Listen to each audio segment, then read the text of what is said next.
Star Wars Forces of Destiny is an animated miniseries that will consist of 16 episodes. The episodes will air online and later on TV. The series was first released on July 3rd, and every day until July 9th, a new episode is released. Each episode will focus on different eras in the saga, letting us peer into what happened when the cameras were off. The episodes are short, like 2 to 3 minutes. They are definitely geared towards the attention span of the internet. And I think the idea of doing a series like this, little short episodes, is a pretty neat idea. Episode 1, Sands of Jakku. In this episode, we're able to see an event that further builds the bond between Rey and BB-8. A Night Watcher worm spots BB-8, and according to Rey, the Night Watcher worm eats junk. And then a chase ensues. The Night Watcher worm is trying to gobble up BB-8. In Tremors fashion, the worm moves beneath the sand and feasts on objects by poking its head out. The audience doesn't know the size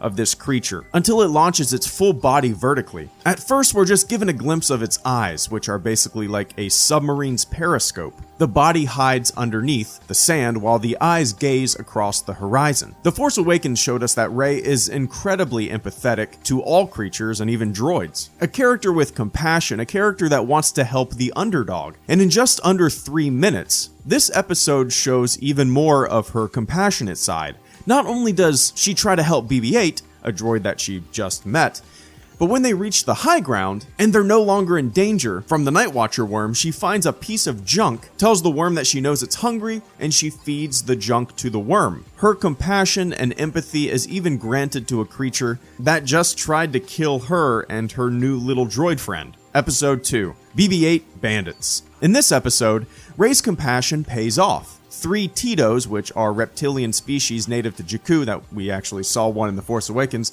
and these Tito's don't actually make a distinction between individuals. Every member of the group is just named Tito. These Tito's come to take BB-8. A Mad Max-style chase ensues across the Jakku sand. I really dig the brief visuals of this chase. Some over-the-shoulder shots of Rey speeding across the desert with the Tito's in hot pursuit, Rey hitting the brakes and letting 2 of them slam into one another, an obstacle inside of the downed Star Destroyer, Rey trying to steer clear of it and scraping the side of her speeder. When they reach the inside of the Star Destroyer, Rey has an idea. Maybe the Night Watcher worm will help him out. So they stop and wait. The Tito hops off of his speeder, the ground begins to shake, and then bam, the worm comes in and saves the day. Hey, this is fun. The biggest complaint I keep hearing about Forces of Destiny is that it's too kiddie. Well, yeah, not everything has to be the ending of Rogue One, right? And saying something is too kiddie, I don't see that as an insult. Episode 3, EWOK Escape. In this episode, Leia and Wicket encounter 2 stormtroopers who are harassing some Ewoks. Star Wars has always been about fighting for the underdogs and standing up for the little guy. And just like the previous 2 episodes, this one stands on a foundation of compassion. We get to see how the stormtroopers view the native forest Care Bears. They see them as primitive, kinda joking about their weapons, as they have a sense of superiority about themselves. Wicket, seeing his friends in danger, charges in and decides to take matters into his own hands, while Leia seems a bit hesitant at first. He rigs a pulley system and launches the stormtroopers in the air, but his body weight isn't heavy enough to keep them suspended, so Leia jumps in, adds some weight, and helps out.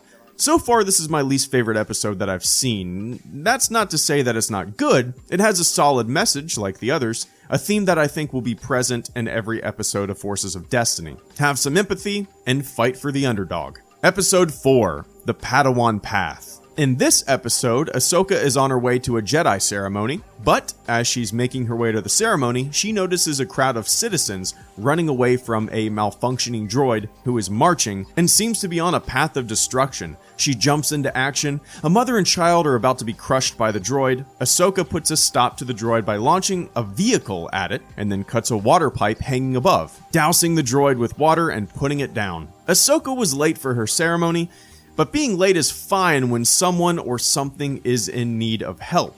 Once again, an episode of compassion and duty to the greater good. As you guys know, I'm not that familiar with her character. I'm not up to date with Rebels and I really haven't seen her in anything. I've always been a movie guy. She's a lot of people's favorite character, which is awesome. I'm gonna have to finish Rebels, learn more about her character, and I'm sure there's a lot of little interesting stuff that I missed by not knowing more about her character in this episode. The opening narration is a perfect representation of what this miniseries is all about. Maz Kanata can be heard narrating. She says, quote, The choices we make, the actions we take, both big and small, shape us into forces of destiny." Close quote. That's a perfect little phrase to start each episode. The episodes are short and center around small events, choices, and moments that our heroes have to go through and encounter. Small decisions might not seem like much in real life, but in the grand scheme of things, they can pay off for everyone involved. If you have the power to make a difference, then do it. And that's what this series is all about. It's Disney. They've always tried to teach empathy and compassion. Yes, it is for kids. Is there anything wrong with that? Absolutely not. Like I said earlier, not everything has to be the ending of Rogue One. Yeah, that was awesome, but not everything has to be like that. There's plenty of Star Wars to go around. Kids need to be introduced to the franchise too, right? And these little episodes serve both that purpose and the purpose of sending a little message, a moral of the story, a little inspiration for the kids watching. And I'm cool with it, and I dig it. HelloGreedo, out.